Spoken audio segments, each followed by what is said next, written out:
Solving quadratic equations by extracting the square roots. So we are going to solve quadratic equations by extracting the square. For example, we have x squared equals 49.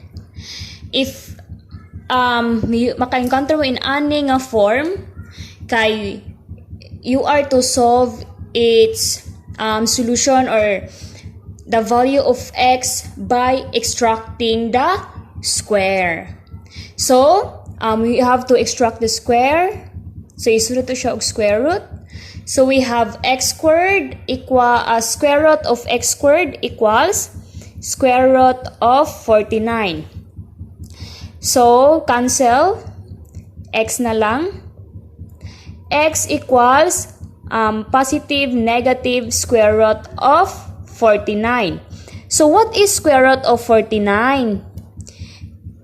So, square root of 49 is 7. So, we have x equals positive and negative square root, positive, negative 7.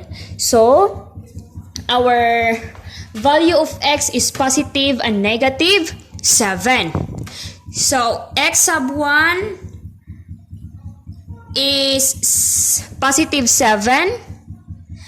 X sub 2 equals negative 7. So, we can check this. Pwede na to siya ma-check. We have x squared equals 49, our form, right? So, let's check the value of x. First, we have 7 squared equals 49. So, what is 7 squared? 7 squared is 7 times 7. So, 49 equals 49. So, check. Next, we have negative 7 equals 49. Negative 7 squared. So, negative 7 times negative 7 is positive 49 equals 49. So, check. The answer is check. 49. Another example, we have 2 quantity x minus 5 squared equals 32. So, let's use extracting the square roots. First, naman siya factor diri nga 2. So, we have to divide both by 2. Dato siya siyang i-divide both by 2. So, it will become x minus 5 squared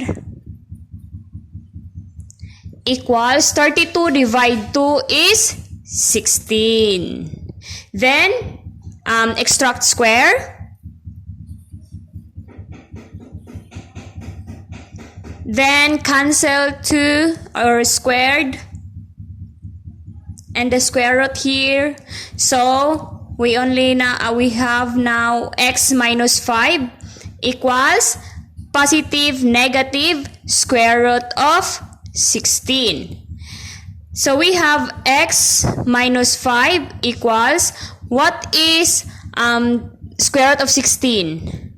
Square root of 16 is 4 because 16 is the perfect square of 4. 4 times 4 is 16. So, now, x equals, since si 5, there is a left is negative. So, ito siyang i-transfer dire, it will become positive. So, positive 5 plus minus 4. So, our x sub 1 equals 5 plus 4 equals positive 9. Next, our x sub 2, our second value of x is 5 minus 4 equals 1. So, our roots are 9 and 1. The value of x or our roots of this equation is 9 and 1. So, let's check if sakto bagyod nga ang value ni x mo equals ni 32 is 9 and 1. Okay, let's check.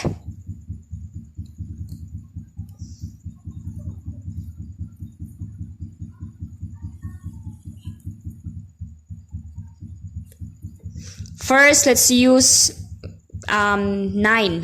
Dili lang taha kay gamay ra tag space. So 9 kani atong i-follow. So 2 sa gawas, then x which is 9 minus 5. 9 minus 5 squared equals 32. Then 2, then 9 minus 5 is 4. 4 then squared equals 32. Then 2 times what is 4 squared? 4 times 4, that's 16, right? Equals 32. Then 2 times 16 is 32.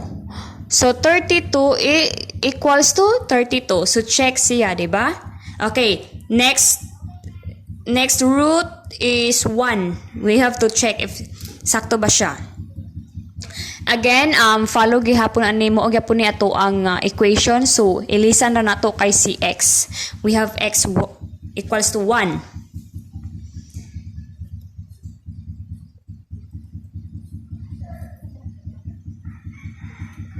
So 2 quantity 1 minus 5 squared equals 32. So we have 2, then 1 minus 5 is negative 4 squared equals 32. So 2 negative 4 squared is positive 16. Negative 4 times negative 4 is positive 16. Equals 32. So 2 times 16 is 32. So 32 equals 32. Let's check. Let's check. Okay? So, I will give you another example. Okay, in another example, we have x squared equals 8. So we have to extract the square.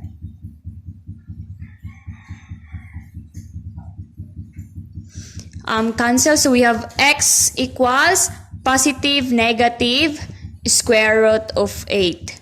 So x equals positive negative. What will we do? Our 8 here is not a perfect square. So let's find a factor of 8 nga pangitaw na to ang factor ni 8 nga naa siya perfect square. We have 4 times 2, right? Okay, we have 4 times 2. So x equals positive negative. What is square root of 4? Square root of 4 is 2. So atong ipagawa si 2. Then ang nahabilin sa sulod ni square root is 2.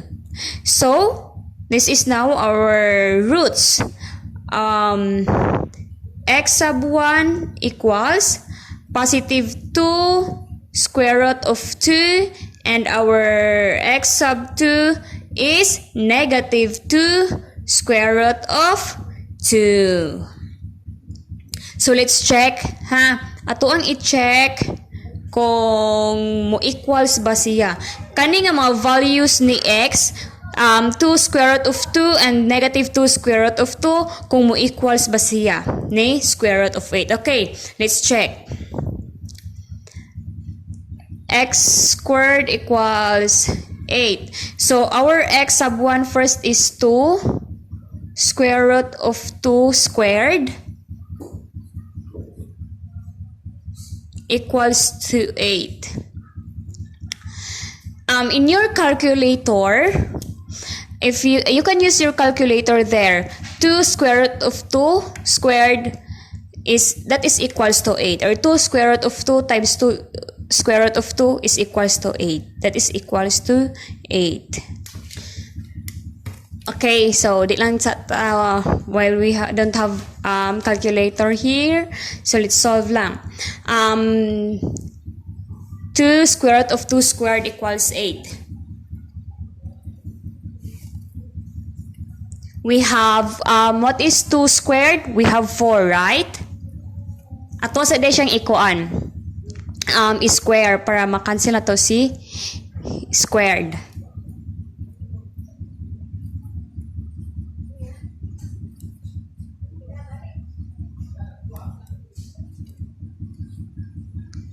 Okay.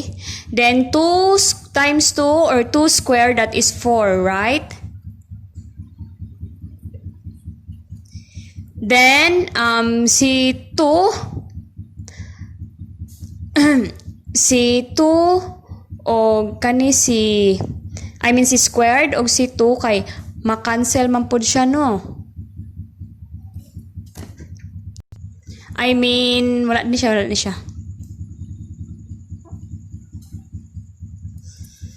So that is, again, 2 square root of 2 squared equals 8. So, diba, 2 times 2, that is 4. Then, makancel man ni siya, no?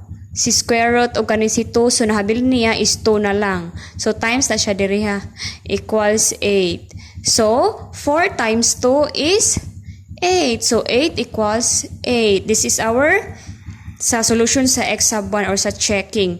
Next, the second checking, we have negative 2 square root of 2 squared equals 8. So we have negative 2 times negative 2, that is positive 4, right? Then cancel na sa nato si square root o si 2, ang habilin kay si 2 na lang, equals 8. So 4 times 2 is 8. So 8 equals 8. Okay.